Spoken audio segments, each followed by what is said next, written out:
Good morning, everyone.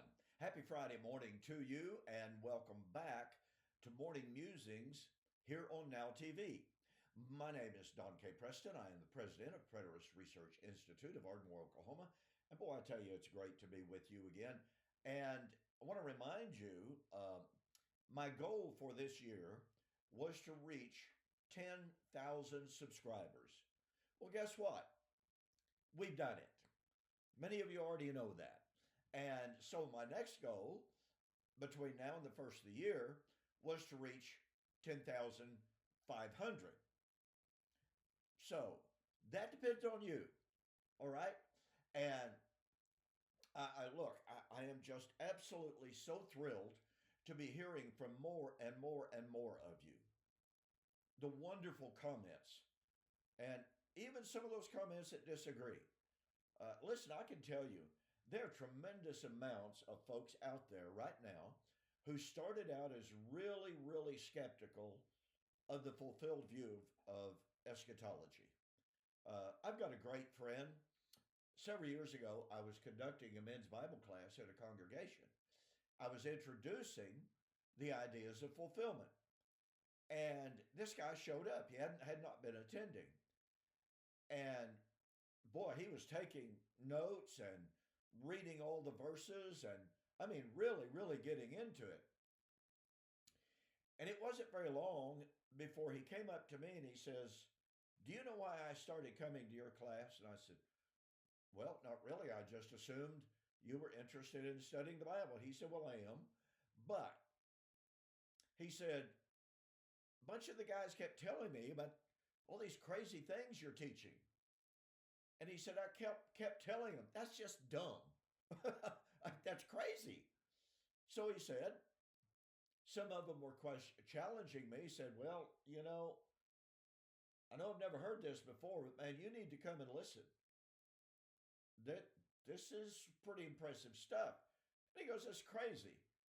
So he said, "The only reason that I started coming to your study was to get the ammunition to prove you wrong." I just laughed. I said, "Okay, that's fine. It's happened lots and lots of times in my life." He said, "Well, I got to tell you, I'm fully on board." And that man is to this day one of the most active advocates, proponents, and students of covenant eschatology.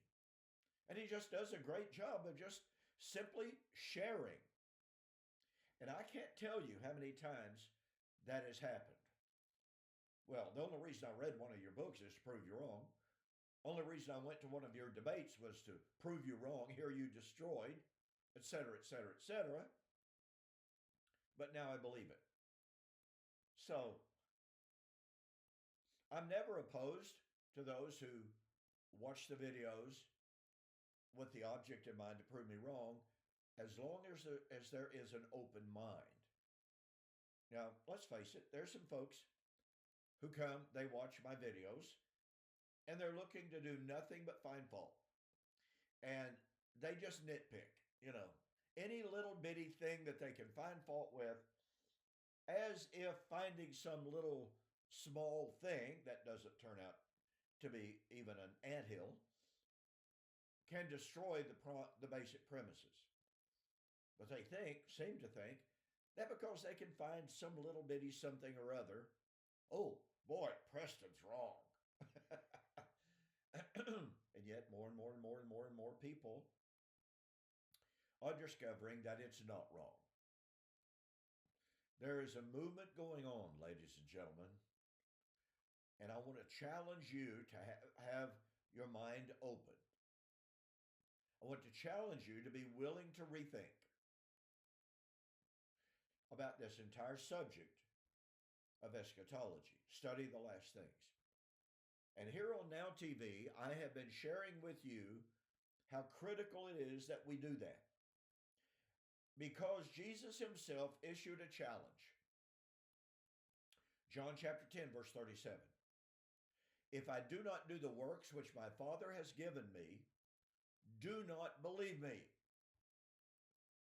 Jesus said if he didn't do every single thing that the Father gave him to do, we're not supposed to believe in him. And one of the preeminent things that the Father gave him to do, was to come in judgment. The Son of Man will come in the glory of the Father with his angels, and shall reward every man as according to his works. And verily I say unto you, there are some standing here, folks, that was spoken 2,000 years ago. There are some standing here which shall not taste of death until they see the Son of Man coming in his kingdom. There are no 2,000-year-old folks running around in our world today, ladies and gentlemen. You know that. I know that. So Jesus either came in judgment in the lifetime of that first century generation, or he didn't. If he didn't, we're not even supposed to believe in him. That is his own challenge to us. And I've had people say, oh, that's ridiculous. That was not part of the challenge of Christ. Preston, you're just making that up. No. Jesus was a prophet.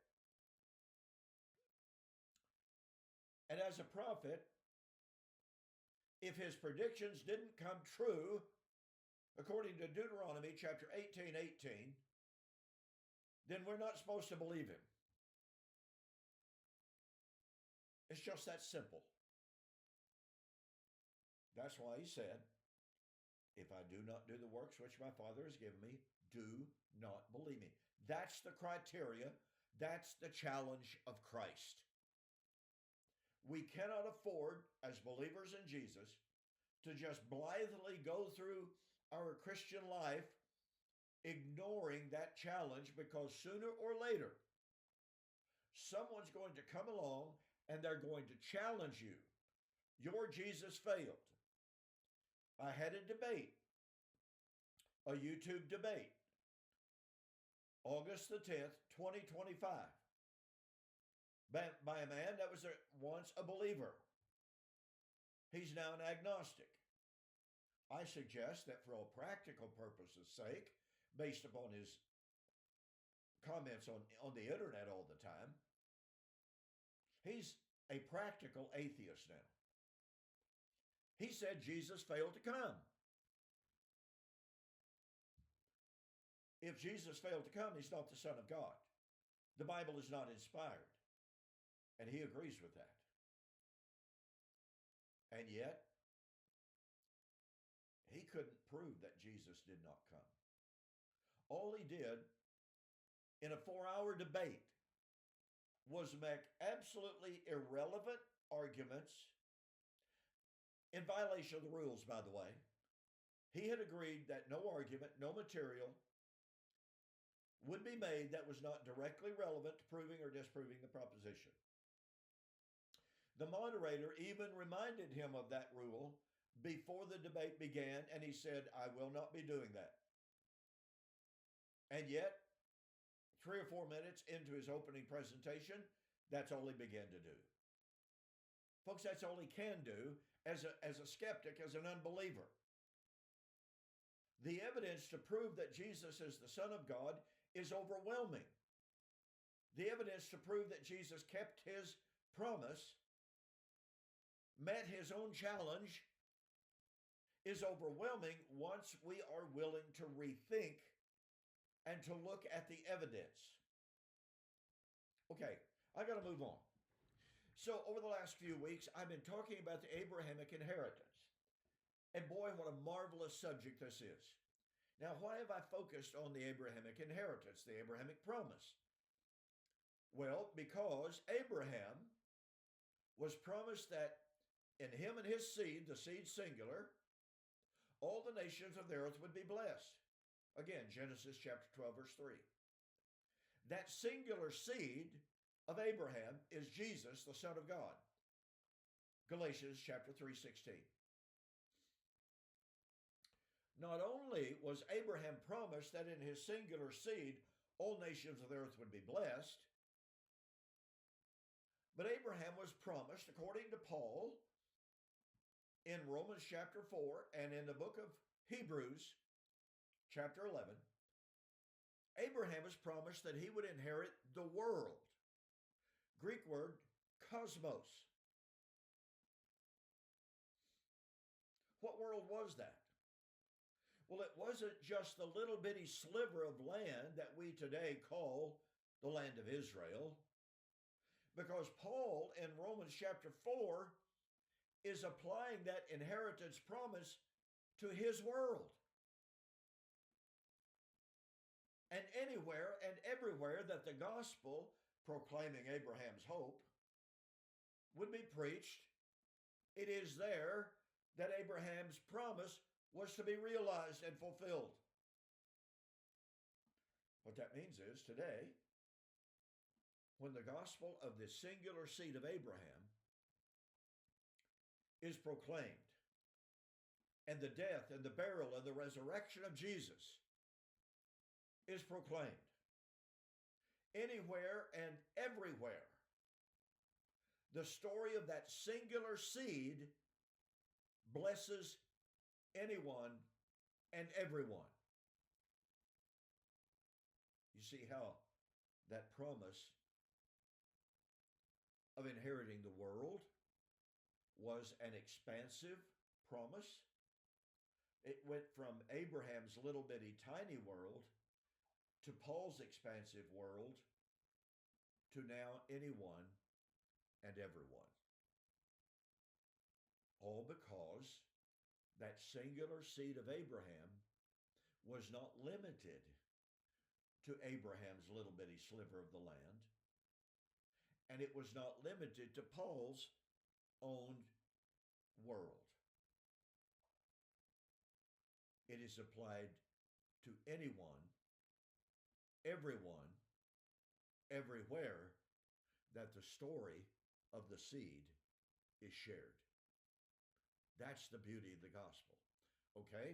So we got to go on. So Abraham has promised that he would inherit the world. Number 2, according to Hebrews chapter 11, and this is by way of rehearsal, I understand that, so I'm going to have to move on to get to where I want to go today. Hebrews chapter 11 shares with us Abraham was promised a heavenly city and a heavenly country. Hebrews 11:16. And in verse 36, he was promised resurrection. Now think about this for a moment. Okay, I want you to think about this for a moment, and I want you to catch the power of this. In being promised that he would inherit the world, that he would receive a heavenly country, a heavenly city, and resurrection, that, ladies and gentlemen, is, in summation, a thumbnail sketch of the entire story of biblical eschatology. Do you catch the power of that? Oh, why do I say that? Well, as I've shared with you over the last couple of weeks, in the book of Revelation, we have the singular seed of Abraham, the Messiah, receiving the kingdom and ruling forever and ever. Revelation chapter 11, 15 and following. The kingdom of this world have become the kingdoms of our God and of his Christ, and he shall rule forever and forever. So here's the singular seed of Abraham inheriting the world. But then at the end of the millennium, what happens? Oh, there's a new heaven and a new earth. There's a new city at the time of the resurrection. Folks, you see how Revelation is focused on the Abrahamic inheritance? And so the last couple of weeks, I've been sharing with you where the Bible posits the reception of the Abrahamic inheritance. Why have I spent so much time? Why will I continue to drive this point home? It's because of this. In the amillennial and in the postmillennial world, it is taught the new heaven and the new earth and the resurrection doesn't come until the end of the Christian age at the end of the millennium. Did you catch that? Let me repeat that, because you really do have to catch the power of it. in both the amillennial world and in the postmillennial world, the Abrahamic promise, new heaven, new earth, heavenly city, heavenly country, and resurrection.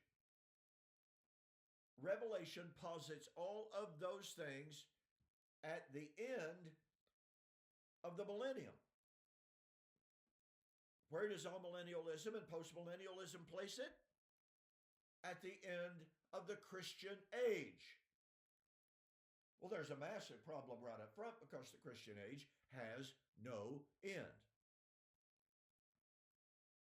It's kind of difficult to posit the reception of the new heaven and new earth, the new Jerusalem, and the resurrection at the end of the Christian age when the Christian age has no end. Don't you think? This is a massive, unget-overable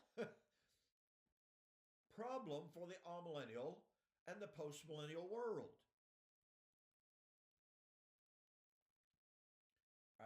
Look, I'm sorry, but I just got to repeat this.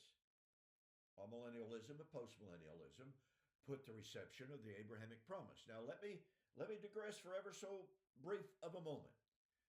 Keith Matheson, in his massive tome, Age to Age, The Unfolding of Biblical Eschatology, New Testament Eschatology, says, we today have all the blessings of the promises made to the old covenant fathers. We are currently enjoying them all. And then it's almost like you can almost imagine him sitting in his study typing that out and saying, oops, wait a minute. If we've got all the blessings, then that means all prophecy is fulfilled. And I can't be a futurist, so I can't make that statement without a caveat. So Keith Matheson goes, we have all the blessing, every single blessing promised by God to the old covenant fathers, but one of the biggest three-letter words in all of human history, but we don't receive the full blessings of those promises until the end of human history. So we've got them. We've got all the blessings, but we don't have them. That's the postmillennial view. It's also the amillennial view. But once again, where does the Bible posit the reception of the world by the seed promise of Abraham? Where does the Bible put the new heaven, the new earth, the new city, and the resurrection? Where does the Bible posit that? Yes, at the end of the millennium. But remember, the millennium cannot be the Christian age because the Christian age has no end. I'm driving this home through repetition. I understand that, but how do we memorize? How do we learn? Repetition, repetition, repetition. And biblically, the reception of that kingdom and the resurrection, according to Revelation chapter 11, would be at the end of the old covenant city where the Lord was crucified. To say the very least, this means this is incredibly problematic for the amillennial and the postmillennial views. But guess what? It is equally devastating to the dispensational view. Why? Well, because dispensationalism says, okay, yeah, the Abrahamic promise, Messiah will rule the world during the millennium. But then where do they put the new heaven and the new earth? Oh, at the end of the millennium. Well, folks, you can't have the kingdom during the millennium before the new heaven and new earth, because the new heaven and new earth is the kingdom. They're all interwoven with one another. So the dispensationalist says, okay, at the end of the current Christian age, what's the problem there? You remember, Christian age has no end. But you see, to remind you, dispensationalism says the Abrahamic promise of the kingdom was supposed to come at the end of the Mosaic age. But it couldn't because the Jews rejected it. So God established the church as an emergency interim measure. So we're currently in the Messianic church, which was not God's original plan, which was never foretold, never predicted. And so we are waiting for the end of the Christian age, at which time the kingdom will be established in the 1,000-year reign. And then what comes at the end of the 1,000-year reign? Oh, the resurrection, but that belonged to Abraham, right? He was promised a better resurrection. But that resurrection occurs at the end of the millennium.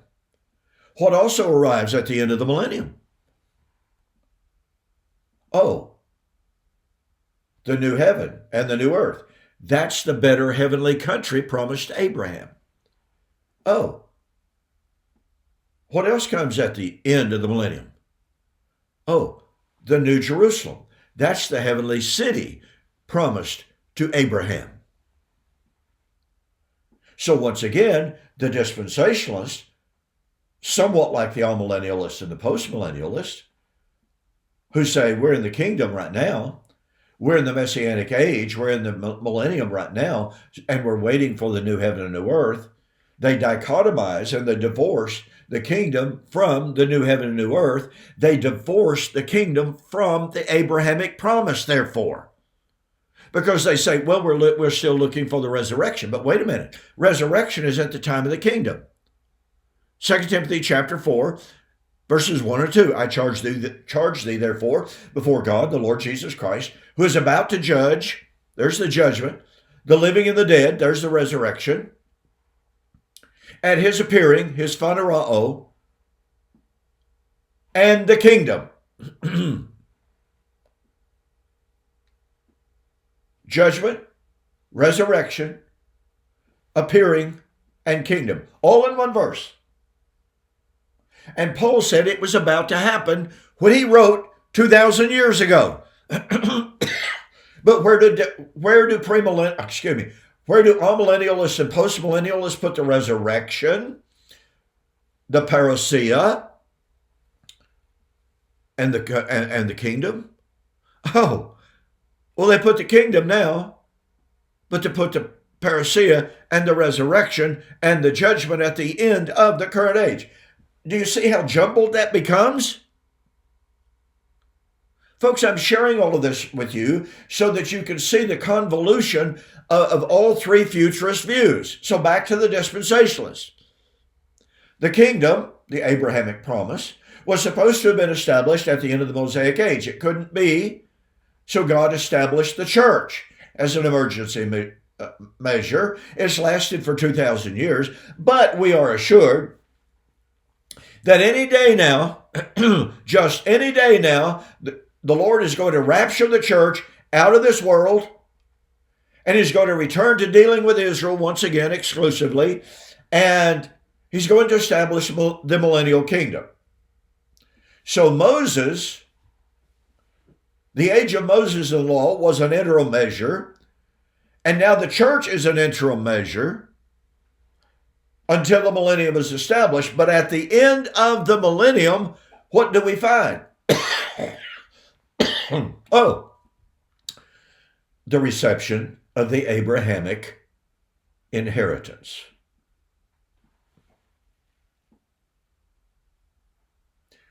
So then once again, they have the millennium.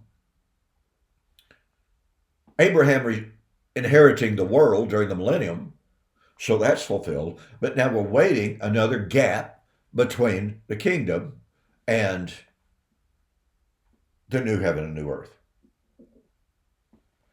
Folks, last week I shared with you how the book of Revelation posits the reception of the Abrahamic inheritance of receiving the world, the kingdom, the new heaven and the new earth, and the resurrection, are posited by Revelation to come at the time of the destruction of the city where the Lord was crucified. Let me urge you to go back and watch that. Now, let me give you a setup for next week. Next week, I'm not going to go over all of this refresher information. I'm going to go directly, pardon me. I'm going to go directly to Isaiah 65, Isaiah 66. Now, there are a ton of passages that I could look at to prove the same point. But since Isaiah 65 and Isaiah 66 both deal with the promise of the new heaven and new earth and the coming of the Lord in judgment, the end of the millennium elements and the constituent elements of the Abrahamic covenant promises, we're going to delve deep into Isaiah 65, Isaiah 66, to prove without any shadow of a doubt that the end of the millennium promises to Abraham were to arrive at the destruction of Old Covenant Israel in AD 70. I'll see you there.